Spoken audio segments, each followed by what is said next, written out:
So I was sitting on a chair up there in heaven, and this guy Forrest Fenn come up, and he told me about the situation here with his treasure hunt. And he told you people to go in peace. You don't listen, do you? Forrest has some rules. Well, I had some rules too. I had 10 rules, 10 commandments, which many of you mortals have gone against in your greed and your coveting of his treasure, wanting it for your own. You were told, don't covet. The command forbids harboring a desire for someone else's possessions, spouse, or property, including treasure chests. But before that number 10, do not covet, is number 9. Do not give false testimony against your neighbor. Seems there are several in this treasure hunt that are giving false testimony, accusing people of fraud, accusing Forrest Fenn of fraud, accusing Zoe Old of fraud, accusing Shiloh Old of fraud. You people that are accusing them of fraud are, in God's eyes, giving false testimony. This is a command that forbids testimony falsely against someone in court. But the context also implies that lying is forbidden. By accusing someone of fraud that you have no direct evidence that they have committed any kind of fraud, you are giving false testimony. You have no evidence of that. 1, we have Josh giving false testimony, accusing Zoe and Shiloh of fraud, and other people, and Forrest of fraud. We got a lawyer in court claiming to be the rightful owner, giving false testimony to the judge.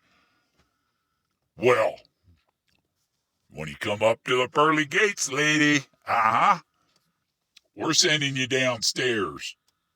Yeah, that's what's going to happen to you. You better just back down, go repent, head to your nearest Catholic church and repent. You are not Christian. You are not going in peace by suing over the treasure. You are trying to steal the treasure chest, which leads you to give false testimony in order to possess it. And we have Dave. Really, Dave. Accused Zoe and Shiloh of fraud. Well, you're going to be following Miss Litigant downstairs. Josh, you can sit right behind him. Y'all going downstairs. You think you're... oh, yeah. What is this eyebrow raising at the end? Oh, are you flirting and trying to commit adultery with those eyebrows, Josh? Really? You are giving false testimony by accusing Fenn and Fenn's family of fraud. And then you're accusing the lawyer of fraud.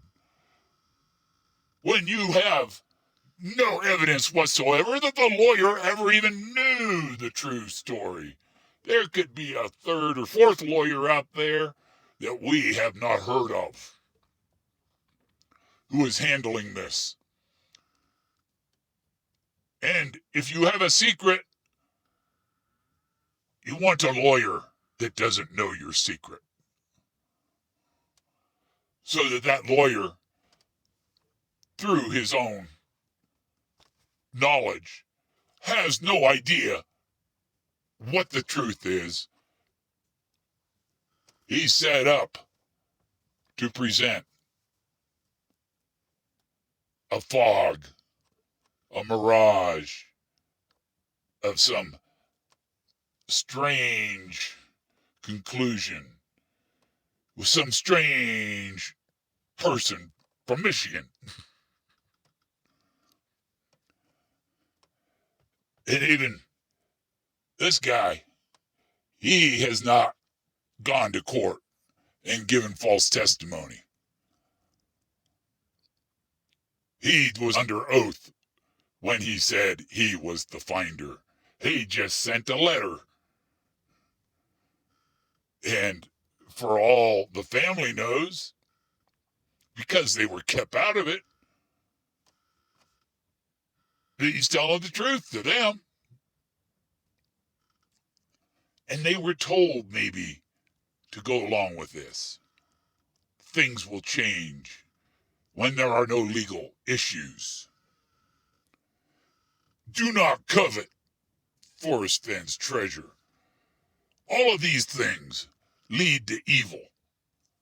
And we have seen evil on all three parts by accusing people of fraud who have not committed any kind of fraud. Forrest kept this secret from his family. He did not let them know. And also, you are to honor your mother and your father, or honor your elders, respect your elders. You voluntarily went on Fenn's treasure hunt. He owes you nothing. The true finder knows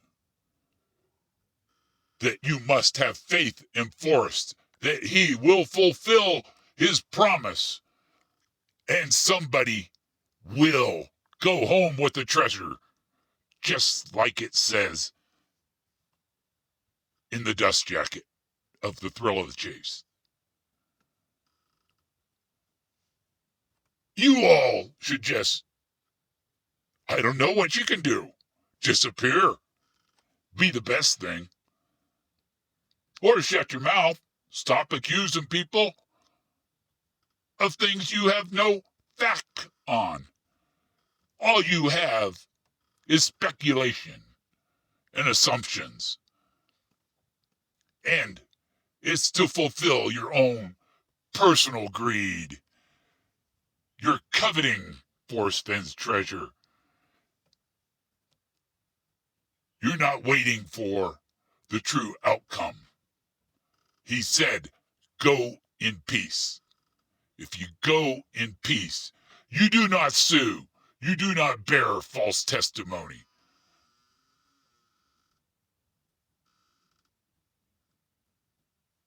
Okay, I've had enough of this. Where's my stick? I'm getting out of here. You guys behave. Knock this stuff off. Just be patient and wait. This guy Barbarisi, he said when this probate is over, that he will be able to tell us more. Don't you pick up on a hint? Don't you get a hint? Forrest said, listen all and hear me good. Just like my friend Charlton Heston said to the NRA. I want all of a sudden the sound of my voice to listen and to heed what I have to say, especially you, Mr. Gore, from my cold, dead hands. Nobody was going to have this treasure before I died. And it is worth the cold that you are seeing right now, this period between my death, Forrest Fenn's death, and the awarding of the treasure chest to somebody who honored Forrest Fenn, respected Forrest Fenn,